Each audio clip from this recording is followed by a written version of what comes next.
विकास की बात, जनता के काम की बात तो करेंगे नहीं। यही सब आराम सारा बात बोलेंगे, दूसरा क्या करना है। इलेक्शन का समय आ गया है, कैसे लोगों को बेवकूफ़ बनाया जाए, इसके अलावा तो कुछ बोल नहीं सकते। श्री यादव का एजेंडा आप जानते ही हैं, क्षेत्रीय लेवल पर लोग क्या करना चाहते हैं। ये देश का एजेंडा है और देश की मांग है। देश की मांग को जो नरेंद्र मोदी जी ने लाया है वो निश्चित 100% लागू ही है, लागू।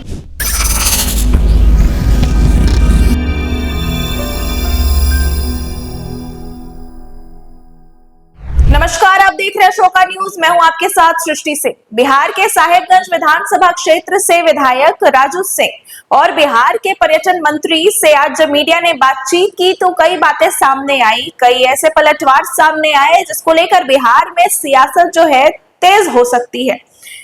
आपको बताते चले कि आज बिहार के पर्यटन मंत्री राजू सिंह जब कार्यालय से बाहर आए तो उन्हें मीडिया कर्मियों ने घेरा और उनसे कई सवाल जवाब किए, जिसको लेकर उन्होंने जवाब भी दिए और कई ऐसे तीखे जवाब भी दिए हैं जिससे विपक्ष को करारा जवाब मिलेगा।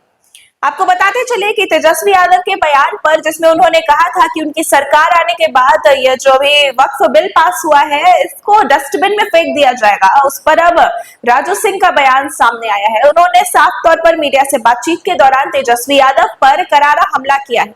उन्होंने कहा है कि तेजस्वी यादव सिर्फ बड़ी बड़ी बातें कर सकते हैं, उनकी सरकार अभी आई नहीं है और फिर भी वो मुंगेरी लाल के सपने देख रहे हैं।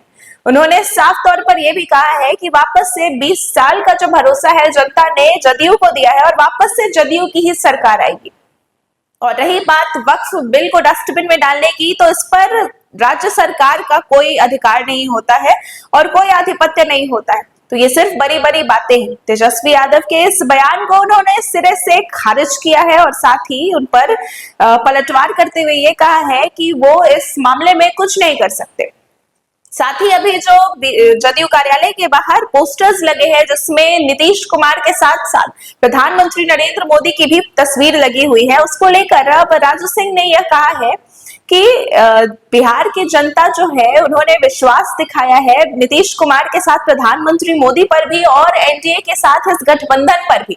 अब जो विपक्ष उस पर बातें कर रही है कि कुछ समय में अब आरएसएस के कार्यालय भी यहाँ लगेंगे, तो उस पर उन्होंने कहा है कि विपक्ष केवल बड़ी बड़ी बातें कर सकती है और कुछ नहीं कर सकती है।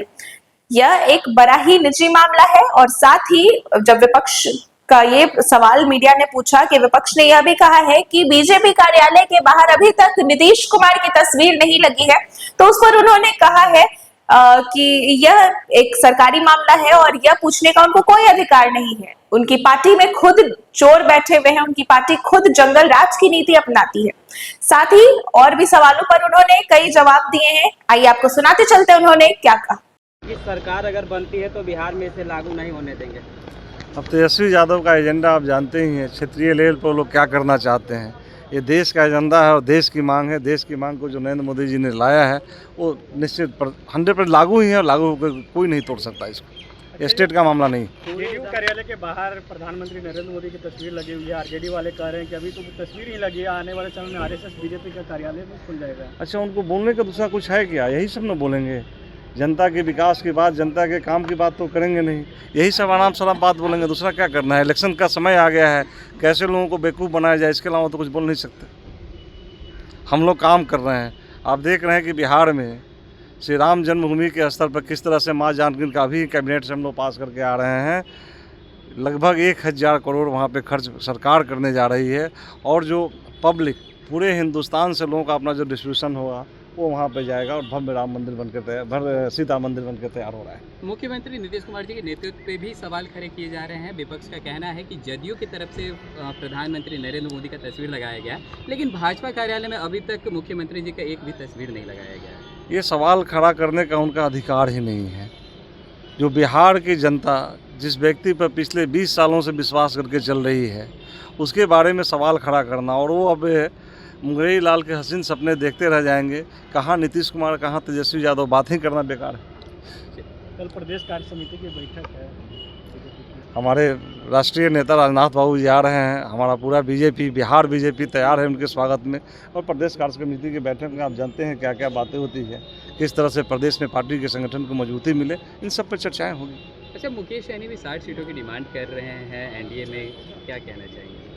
पता नहीं उनके बारे में मैं गठबंधन में मतलब कह रहे हैं कि 60 सीटों पे लड़ेंगे, जो कभी हमारे की बात भी कर रहे हैं। कभी हमारे वो सम्मानित नेता रहे हैं, मैं उस दल से रहा हूँ, इसलिए मैं उनके बारे में विशेष नहीं बता सकता।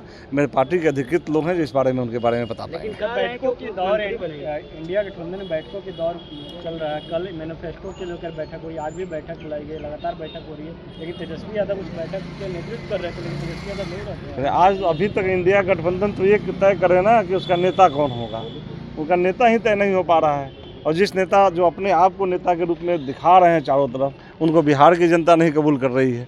बिहार की जनता फिर से उस परिवार को कबूल करने वाली नहीं है। तो जैसा कि आपने सुना, यह था राजू सिंह का बयान। उन्होंने साफ तौर पर पलटवार किया है। साथ ही उन्होंने यह भी बताया है कि कैबिनेट मंत्री बैठक में 1000 करोड़ का जो मां जानकी मंदिर है वो बिल पास किया गया है। बिहार में 1000 करोड़ का जानकी मंदिर भी बनेगा। उन्होंने जनता के साथ यह खुशी भी साझा की है। इसी के साथ आपको बताते चले कि जो पोस्टर विवाद हो रहा है उस पर उन्होंने बड़ी प्रतिक्रिया दी है और साथ ही यह कहा है कि यह एक सरकारी मामला है जिस पर आरजेडी टिप्पणी ना करे तो ही बेहतर होगा। तो यह थी आज की बड़ी खबर। अभी फिलहाल के लिए इतना ही। देश और दुनिया की बाकी खबरों को जानने के लिए हमारे साथ बने रहे और देखते रहे अशोका न्यूज। धन्यवाद।